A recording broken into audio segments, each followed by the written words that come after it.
PowerPoint here? Yeah. Okay, good. So first of all, the disclaimer. As you see, I work in different organizations, and everything what I'm saying is just private views in my private capacity. So you should not take it as official views, especially as the official view of the Aarhus Compliance Committee. So what I'm going to talk is about the climate change and energy transition versus other environmental policies, and some fundamental questions which relate to, in my view, insufficient debate about this in Europe as compared, for example, with the United States. And then a couple of issues of concern under the draft RePower Directive. So I'm not going to discuss the brand new, just revealed in November, proposal for so-called emergency council regulation, which is going to be discussed in the council, I believe, tomorrow, and that was just revealed 2 weeks ago or so, in which, as I understand, as a temporary measures, the Commission is proposing even further measures that would, in my view, even make more issues problematic. So what are the problematic issues? They are related to proposals for simplifying permitting for renewable energy, the proposals for plans regarding so-called renewables go-to areas, which is a new instrument, and some features of this are quite controversial. And then finally, relations with some tools, mostly assessments, protecting biodiversity and water. And then finally, I would come back to the methods that are being proposed by the Commission and the methods which could be proposed. But first, about the general problem, because I see this is a fundamental issue. We all know that climate change is a fundamental threat, and there is overarching, although not in all countries, like my government is still skeptical, but generally agreement, yes, we should go for a green transition, and we need to fight climate change consequences. And there is the same debate is in many countries, and what is vivid, it is especially this debate in the United States. I'm not sure that this is really a big debate, fundamental, conceptual debate in the EU. What they say in the United States, they say there is not anymore a problem whether we have a climate change.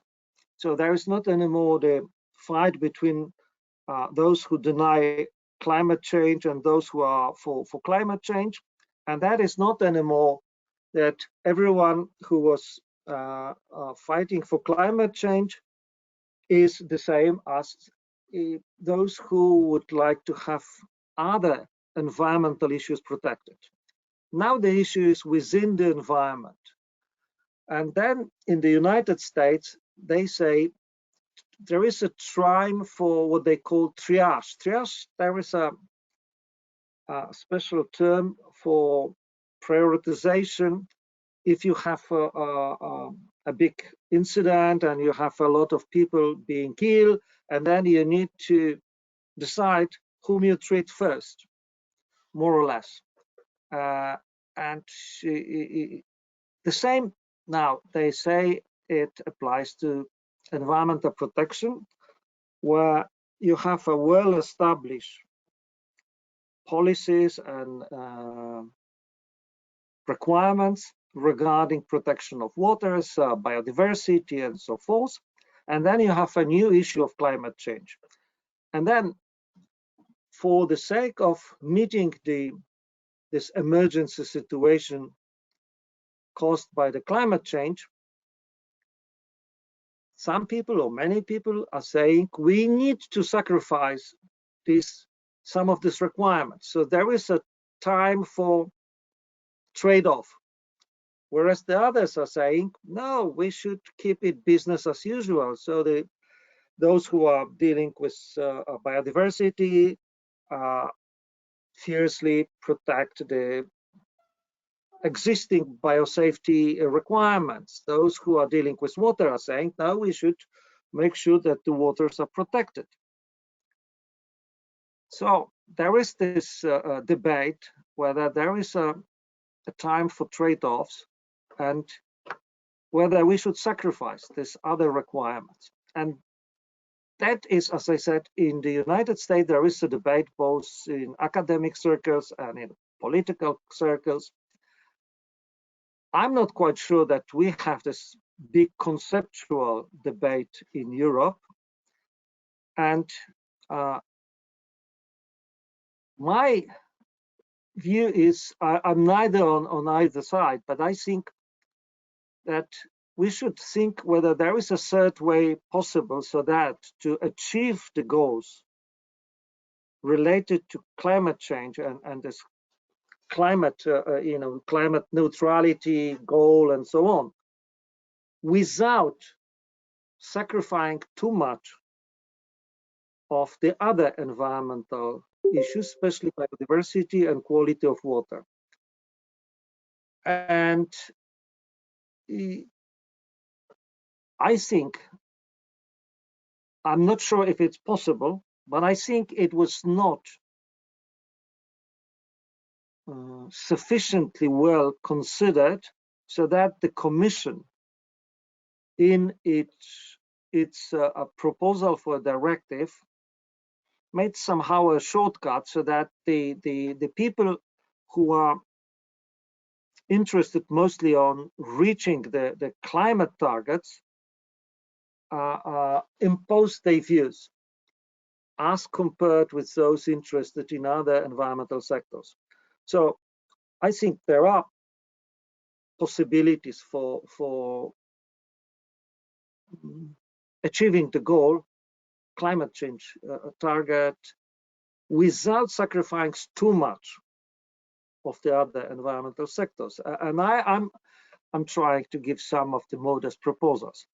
So the key aspects is the climate change measures, and for this, the key instrument, as I understand, is the renewable energy and how it relates to traditional means for biodiversity and water protection, but also how it relates to the other overarching issue, which is public involvement, public scrutiny of what the administration is doing, and how they oversee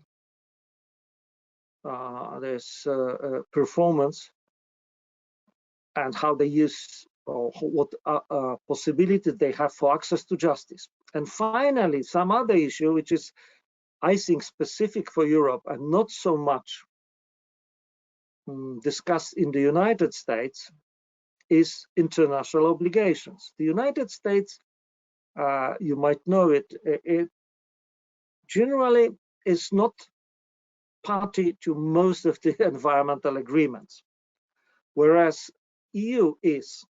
And under many of the international agreements, you have obligations that you need to follow.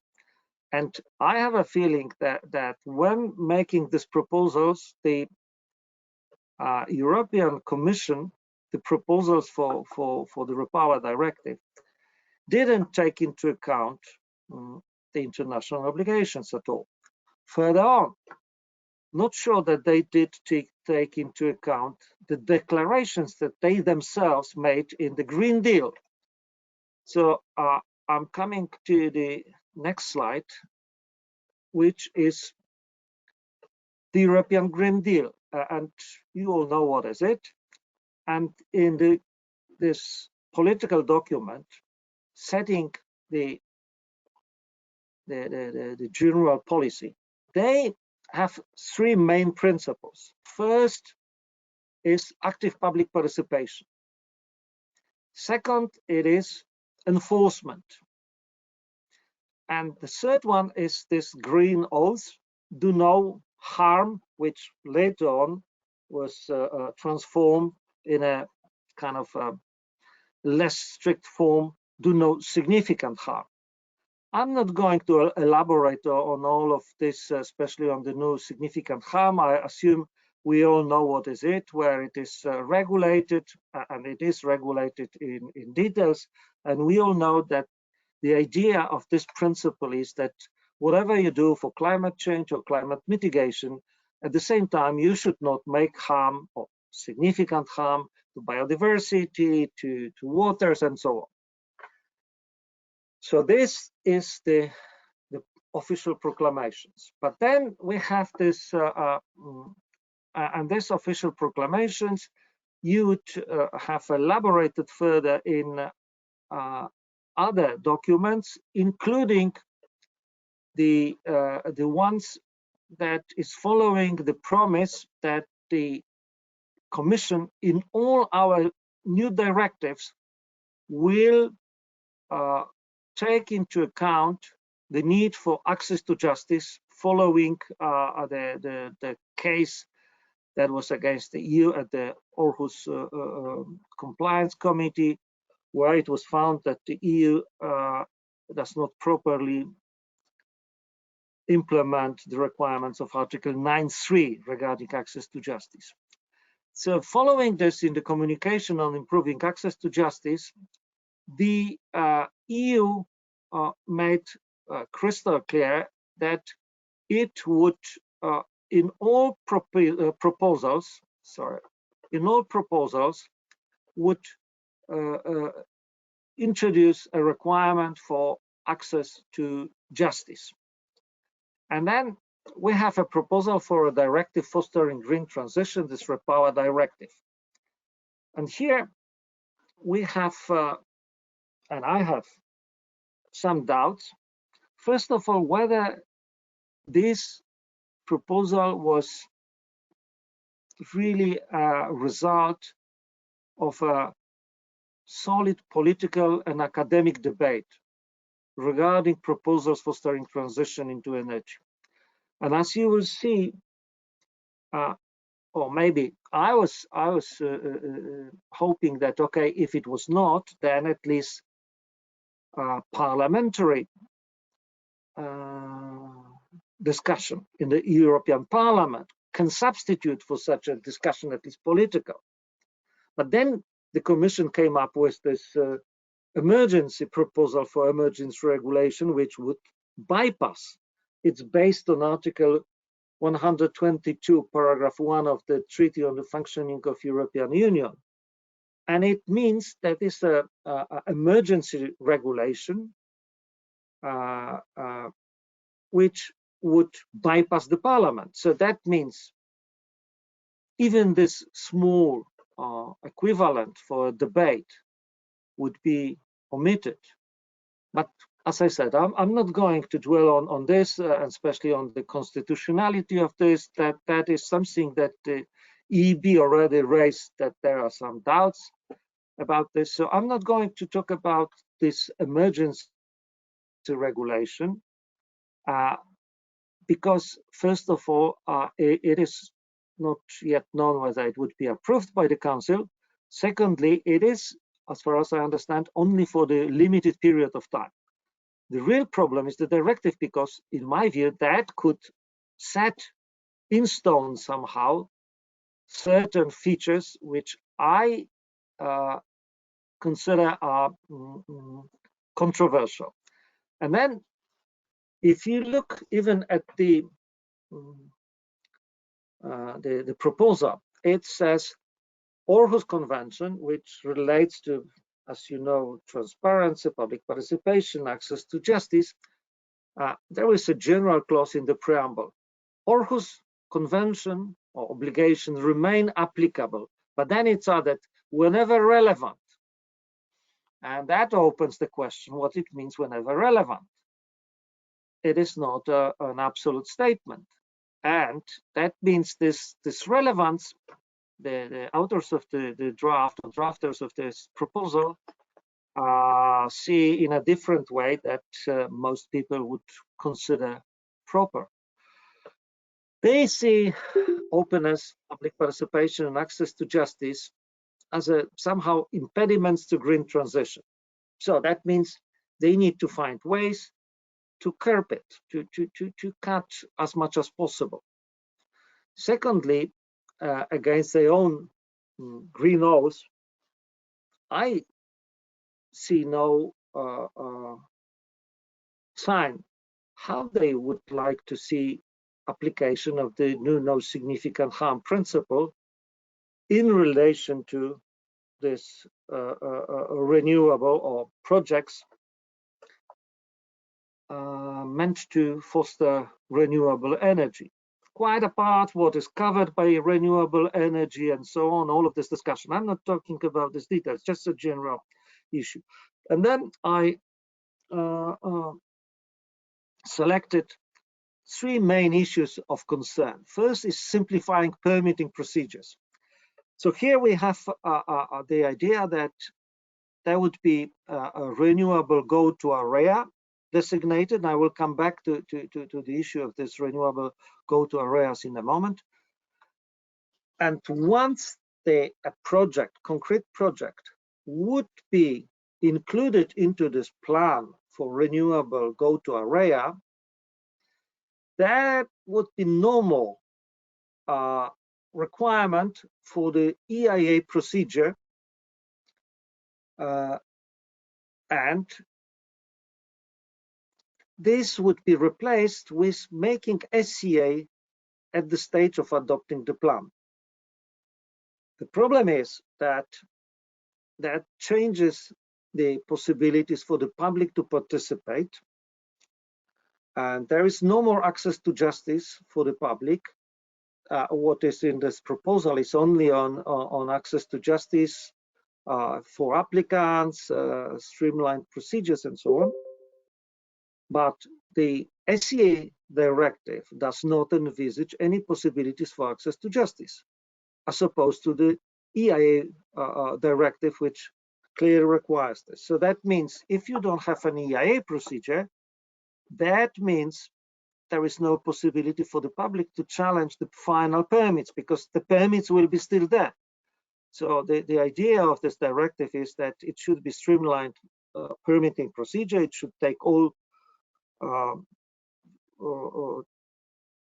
together up to 1 year. That means, I believe, up until the final development consent, which is a construction permit. But there would be no, or deemed only, environmental authorizations and no EIA procedure. But if there is no EIA, that means there is no requirement for access to justice. And then finally, that would also be this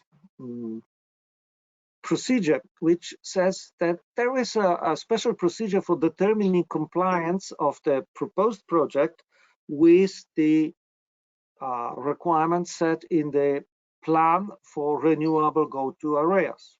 So there is a kind of a procedure, but there is no public participation for this procedure. There is no possibility for the public to participate. So this is outside public scrutiny, generally.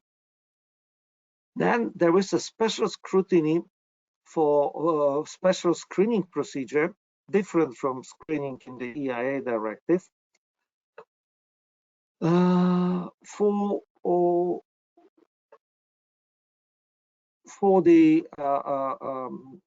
these procedures, and then there is no possibility for public participation. There is the statement saying that if, as a result of screening, some projects would be found to be creating any significant risk to environment, so that the positive screening would be, this decision should be made available to the public. But there is nothing about the other decisions, negative, saying all the other projects are not posing any significant risk. Therefore, there is a deemed environmental approval. So these all would seriously limit the scope of public scrutiny, the public involvement, and possibility to control the activities of the environmental authorities. And I believe that maybe in some countries you could trust the authorities, but I also am quite sure that in some countries that would be prone to abuses, and many projects that would not be really how to say it, not making any risk for the environment, would avoid any public scrutiny and would be approved. So that is the first issue. Second issue is this areas, renewables go to areas. Here, there is nothing about public participation in the preparation of some plans, which are clearly plans relating to the environment. Therefore, under Article 7 of the Aarhus Convention, they should be subject to public participation. The excuse for this is that they would be subject to SEA, but the requirements or limitations of applying SEA remain here. And you all know that in the SEA directive, there are some possibilities to avoid making an SEA.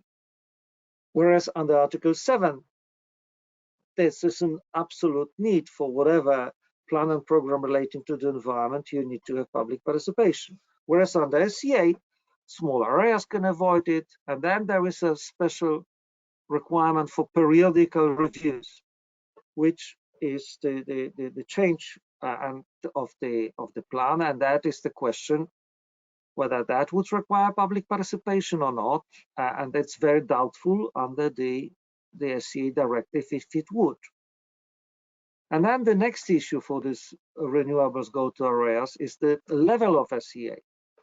It is written in such a general way that there is no guarantee that it would be at the proper geographical level, especially at the national level, so that you could have a proper strategic environment assessment of its impact on biodiversity, on waters, because you could have a number of SCA for number of plants in specific areas, but then the question is who would look at the entire impact and the cumulative impact, and then you would see that there are no provision for making a strategic environmental assessment at the EU level as required by the UNECE protocol. And who would assess what would be the impact of massive development of renewable energy projects on generally the links between Natura 2000 sites? That is not addressed at all.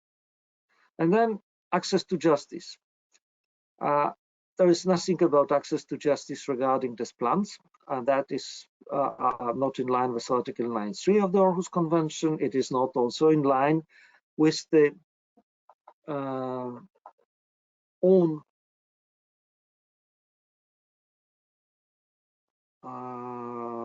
proclamation or own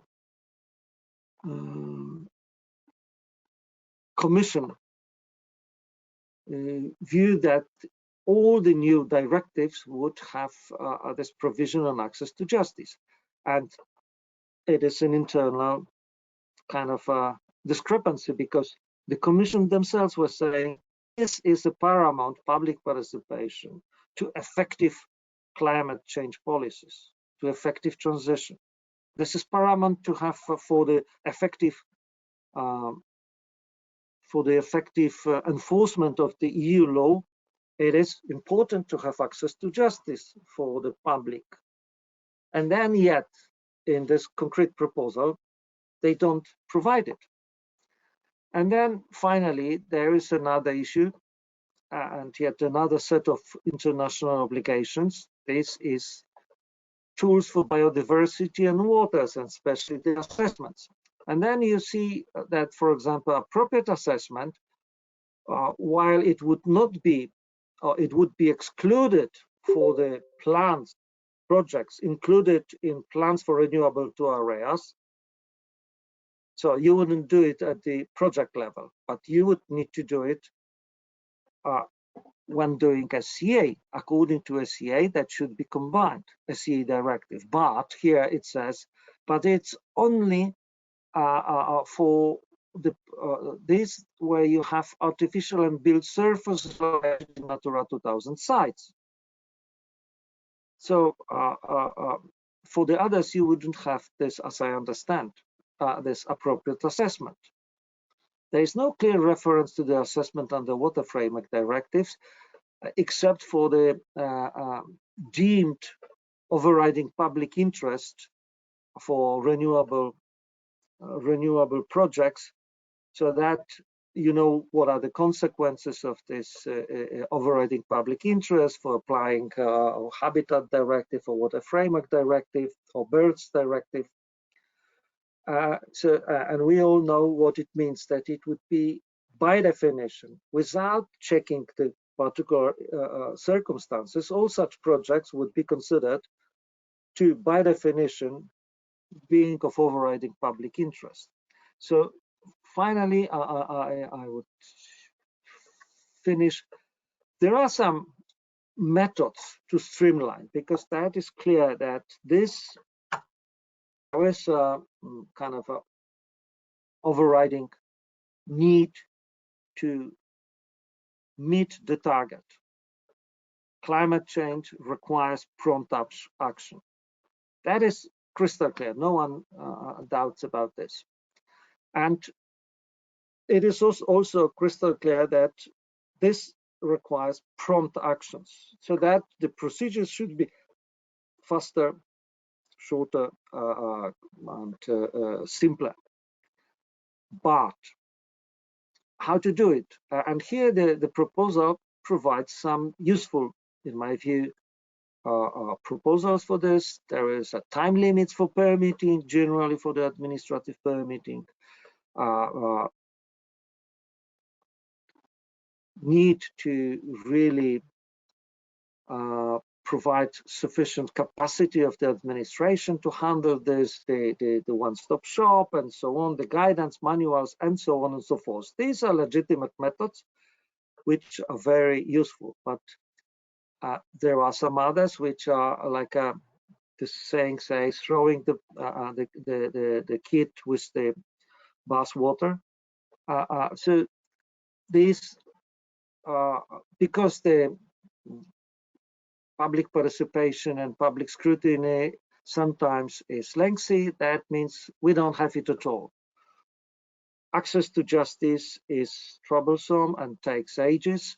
Therefore, we better not have any possibilities for public access to justice. That is against the, as I said, first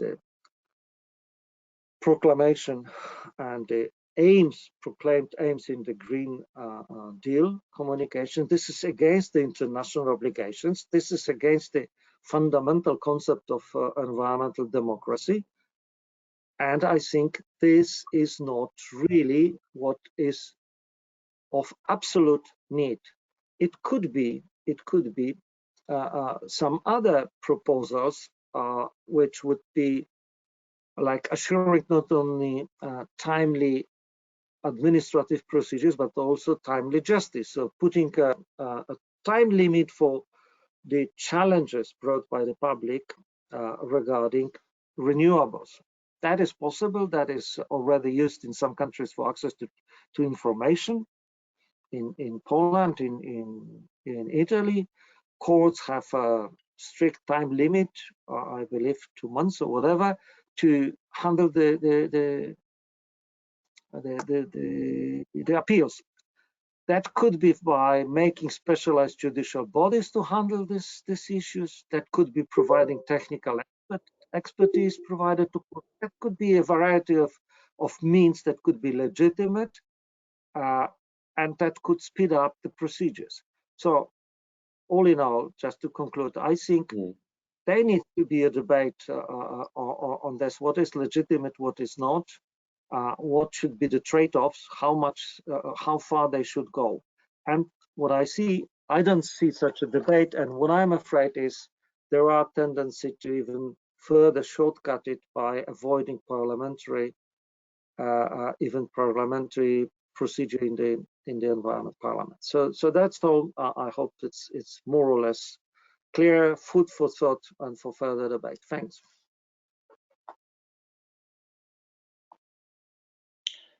Thank you very much, Jerzy. Indeed, it seems to be a far-reaching proposal. Actually, these type of go-to areas are also well known in Germany. We have since a long time in our planification law.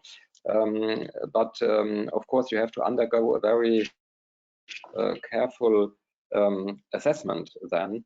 And I think a very important question is these areas, as far as I see, but you may correct me if it's not true, they are not limited in terms of space. So they could be very huge, and then it will be very difficult to evaluate beforehand what the impacts are. I mean, if it's a small area, just for 3 or 4 power plants, that would be different. But I think it's very dangerous to just cut off any project assessment and only look at this space because you can't evaluate beforehand if species will be affected. I mean, it will be very difficult.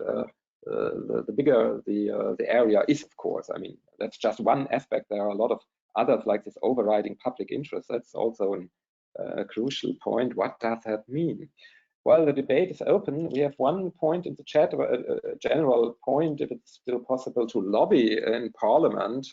I think that is still possible. I mean, it's just a proposal and it just starts. So it's very useful to have this debate now. So well, maybe just on this issue, the time frame is very tight because the Parliament is going to make a final in December already. So like in a couple of weeks.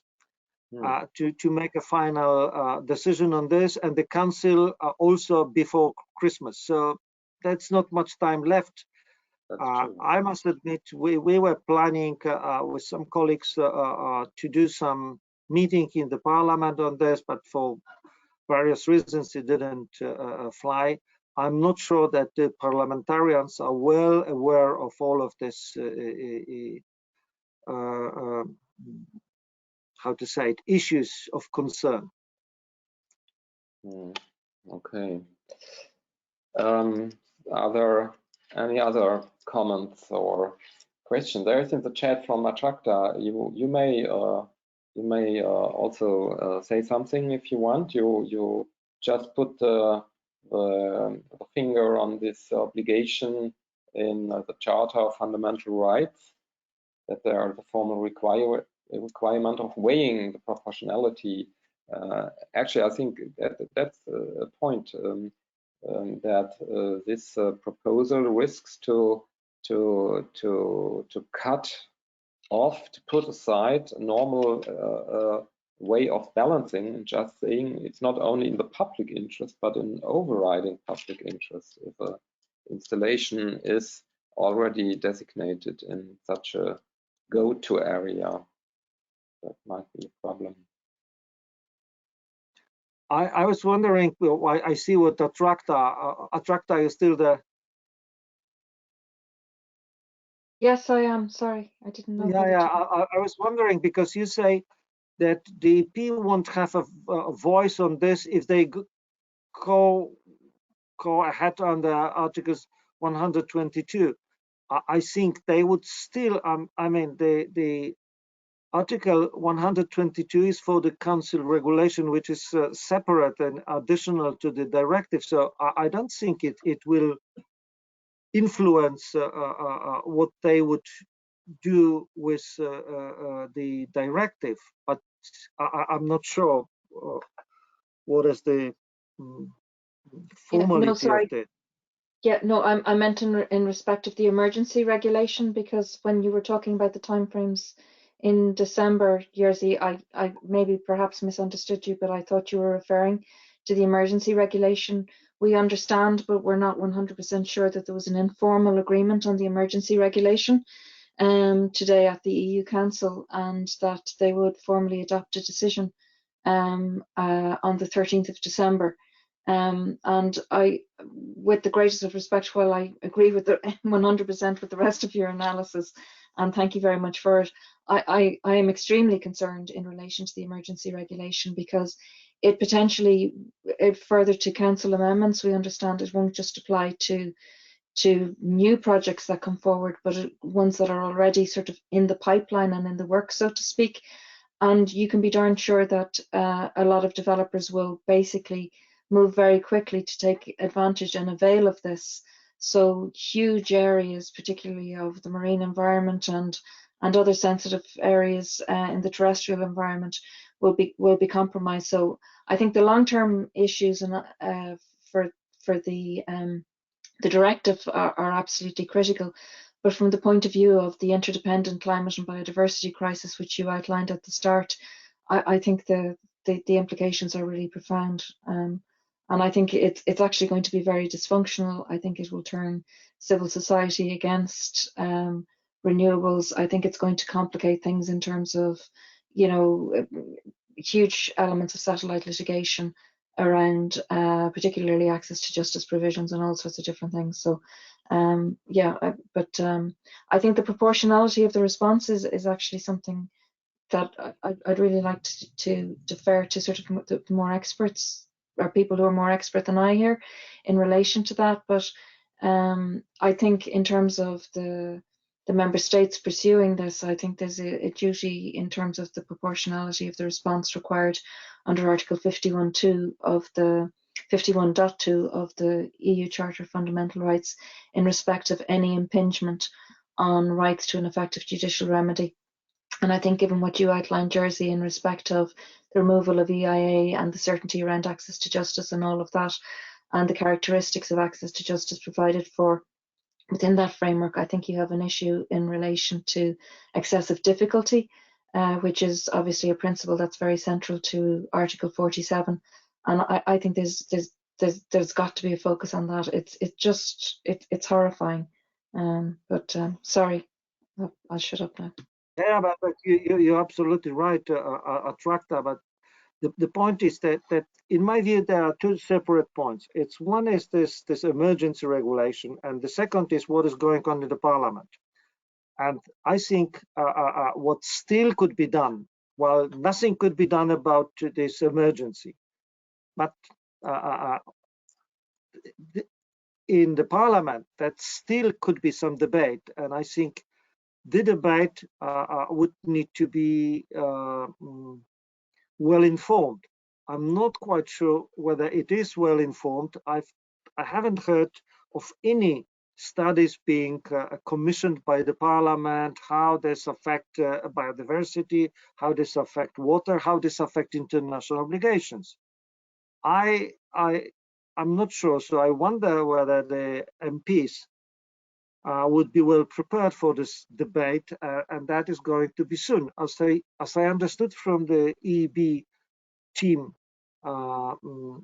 announcement, it would be already sometime 13th or 14th of December, the final vote in the parliament. So very soon. Yeah, there's one question from Maya in the chat concerning the Aarhus Convention. If it would provide any opportunity to take emergency measures without public participation. Mm-hmm. I don't know if. Okay, I don't think there is any possibility for the levy under the emergency situation. The Aarhus Convention is quite strict, so I don't think so that it is. Well, let's put it this way. I don't think the emergency regulation, the draft still, would specifically make it more non-compliant with the Aarhus Convention than the regular draft proposal for a directive. I don't think so. It just extends the scope. It just provides certain how to say it, possibilities for shorter time frames and for extends the scope of overriding public interest. But itself, in its nature, I don't think it's anything else that is already in the directive. But coming to this, then you know how the Aarhus Compliance Committee works. Aarhus Compliance Committee works only upon communication. So first must be a communication. Second, it only applies to something which is fait accompli, so not to a draft. So as long as it is not yet the law, and as long as it was not questioned internally, then the compliance committee would not make any say. But then I think it would be reasonable to make any steps possible to alert all those who are able to influence the decision about the consequences of this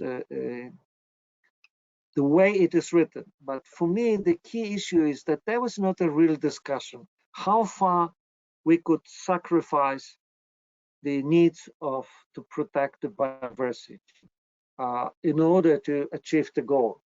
There is no such a big discussion, conceptual, as it is in the United States. So we are talking about the details, nitty-gritty, but not about the debate.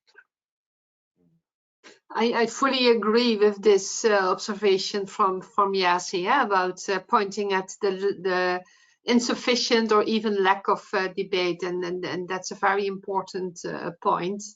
In terms of indeed your observation on the Aarhus Convention not providing explicit provisions on emergency, and when the compliance committee could give a view on that of course first we need to have a law that makes me think of I'm not sure whether that ever has been debated, that to introduce a possibility that a kind of advisory opinion or something like that could be asked from the compliance committee, so that in specific situations there could perhaps be some more ex ante observations. I'm just trying to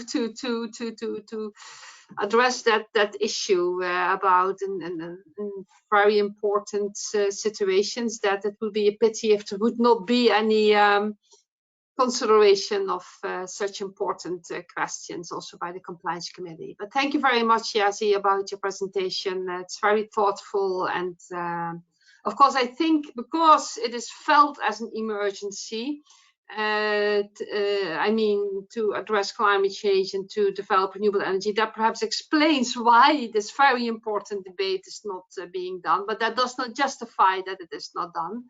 But of course, if indeed, if the institutions believe themselves that there's emergency, then they indeed do not engage into that debate because of the emergency. But we have not spent enough research, I think, and thinking on how to apply procedural obligations and rights in cases of emergency. That is something we as scholars also need to reflect more upon, I think. So we can indeed say that institutions should discuss it, but I'm not sure how much literature already exists on this specific situation. Not sure anyone knows about this.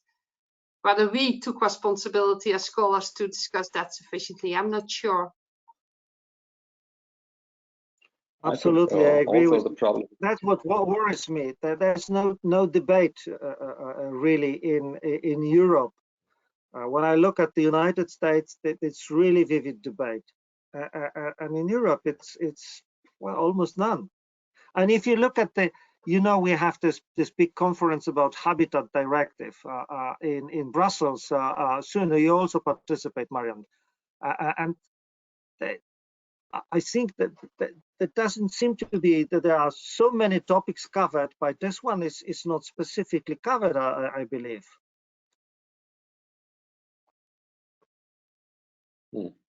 Indeed. So well, I think if we say that institutions do not discuss enough, we should take responsibility ourselves as well. Sorry. Yeah, it's maybe not in the interest of the Commission to have this big debate, and so then we should organize this from the environmental side, and maybe it due to this pressure, and this time really there's a lot of pressure, and this proposal is dealt with very shortly now and in short term, completely different with a lot of other things which take years, and that is interesting. Also, if you look at the transposition period, the legal point, I mean, the adaptation of the legislation should be done in 3 months after entry into force of this directive. I mean, I never saw this in a directive as a transition period, and for the implementation of further steps, it's 1 year. So, I mean, I feel that this is a very, how shall I say, a sectorial look at the problem. Of course, we have a major problem with climate change, but biodiversity, I mean, we have meters of publications on the problem with biodiversity, and we should not, let's say, put one problem against another, and we should solve both. I mean, I fully agree what you said in the beginning. We have to look at a third way to speed up procedures for renewables, but also to look at what is the impact on biodiversity. And I think it's possible. It is possible to do that. And so we should have this debate. That's true. I mean, we have it in Germany on a let's say on a political level, not as much on a really fundamental and conceptual level. But of course, we have this lobby from the organizations of renewable energy providers, and we have also some opposition of NGOs defending for, of course, natural habitats and biodiversity. It is an open debate, but it's I admit that I also was not aware of this far-reaching proposal, and due to your initiative, Jerzy, we are aware, but it's a bit late maybe. Well, we'll see. Okay, further points, a position paper maybe, yeah. Gerard, yeah. what you just said about this 3 months implementation, doesn't that also go against some national values, constitutional values? So would that be difficult to align with the law of some member states to have such a quick legislative procedure?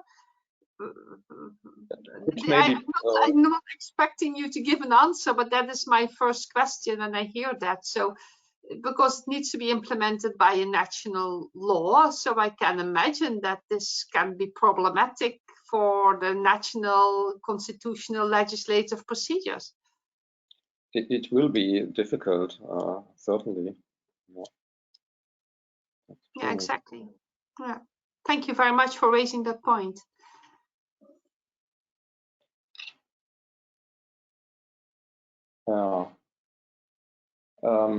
Yeah, it may be an idea to well, at least we should publish something on this very maybe shortly also in the review.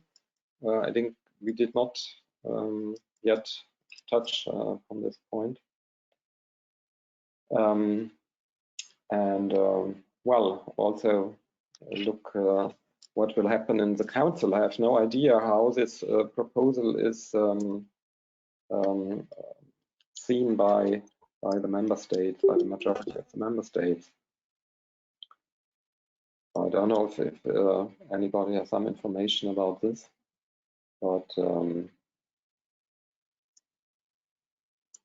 I don't, but I want to mention that as Jerzy has indicated, we will have a short report in the review of this discussion of today, and try to have this already finalized this year. So this could be the starting point for a scholarly intervention. And I also have a question to Jerzy. When I read this proposal, my impression was that the Commission here goes or takes the choice of least resistance, and sadly, apparently, to water down environmental law is this choice of least resistance. And actually, it would be so much easier and maybe also much more effective to enhance the capacities of administration to create, I don't know, a good working environment so that people won't work there, and of course to also improve the processes there. And this then also has to do with the proportionality of this proposal by the Commission. And here comes my question. It's quite simple, because you said on your last slide that in your view, the proposal already provides capacities for administration. And I do not see this in the proposal. So where do you see this? Yeah, there is on this. It is the clear requirements for the member states, but I cannot find it now. That should be for the. Well, I cannot find it now, right now, but I can assure you that there are something about administrative procedure, but nothing about judicial procedures. Interestingly enough, there is a possibility to challenge, but only for operators. What they mention, it is only access to justice related to operators, I mean the project proponents, and then there is a requirement that there should be these challenges should be subject to the most expeditious administrative and judicial procedure available at the relevant national level. So, but that is not for the public. But what I wanted to say, and that what Marian, she already left, but the issue was discussed a bit. There was a big conference in Vodice in Croatia. It was devoted to EIA and Green Deal and taxonomy, but part of this, it was also about this renewable energy. And then there was a member of the DG Energy who was one of the drafters of this proposal. And he himself clearly said, this is just a proposal. We know it's not perfect. We know that we should make it or adjust it to the need of other environmental and other issues. So what I heard from inside the Commission, there was the DG Energy was going like a, machines, not looking for the views from DG Environment, which made some comments on this. But formally outside, they were saying, we open for all proposals. This is just a working draft. We would really be happy to improve it, and so on and so forth. So that was in September, when I heard this clearly from a person from the DG Energy, and I think it was quite genuine. So they were expecting that the draft would be improved during the parliamentary position. My point is that I'm not quite sure whether the parliamentarians are all aware of all these bottlenecks or problems. I'm not sure. And also what I heard, Atraxa, if you're still there, I'm not sure that the EEB team was also aware of all these issues of concern with this draft directive. I don't know, because there was a very limited time for the EEB team to present this, but what they presented as problems, I don't think that they mention all of these issues that I mentioned, and this is by far, I believe, not everything. So that is the issue. Attracta, what is your feeling about this? Yeah, I think there's a real need for cross-pollination of perspectives here. So it's incredibly valuable that this session has been recorded, and I will make sure that EEB colleagues have access to it. Because yes, I think these are much more strategic and much more high-level perspective of the issues. I think the EEB has been very much focused on the issues sort of at the level of the implications for provisions of the Birds and Habitats Directives and the Water Framework Directive. But I would urge you, and I think it's great that there's discussion around reacting to this and maybe doing a paper, etc. But the emergency regulation is going to literally come forward in the next couple of weeks, and it's going to have devastating impact.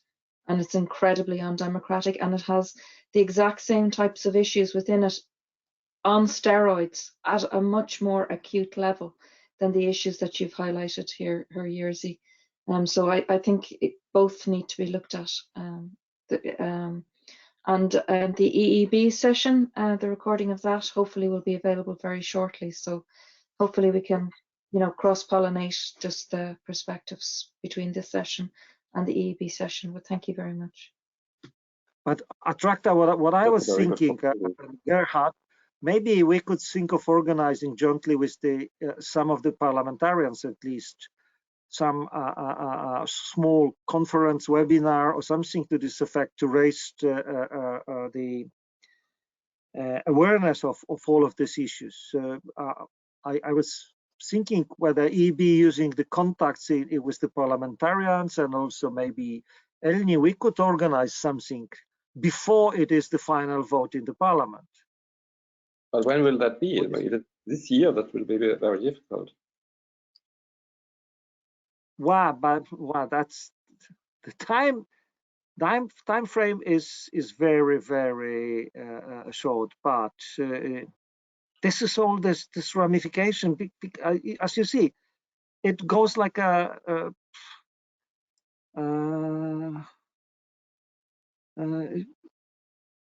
bullet, from the commission through the parliamentary procedures. They want to speed it all up. I don't know if we able to do something in the remaining time before there is a voting in the parliament. I don't know. That should be maybe then organized by the EEB. But I think the first step is really that we now exchange our level of knowledge on this proposal, and we have now the links for both discussions in the EB and today in elni. So maybe that's the first step. And we will try to make a resume of this discussion today. And if there is a possibility to organize something, but it will be very, very difficult, I think, at this short time. But maybe we should look after our discussion today. We should stay in contact and have a look if that is possible. I think EEB is much closer on parliamentarians than we are, because we are in Brussels, and if we could be of help there, then I mean we should do something together. Okay, I think I would like to close the session now. There is still in the chat briefing the MEPs. Yeah, we should try that. I mean, we could of course circle around then our resume and all that with the help of EEB. Brief opinion published by elni. Yeah, that is also possible. Okay. Thank you very much, Attracta, and I hope we can have some influence on this proposal. Okay, thank you very much, Jerzy. Thank you all the colleagues who participated in the discussion. I will now stop the recording.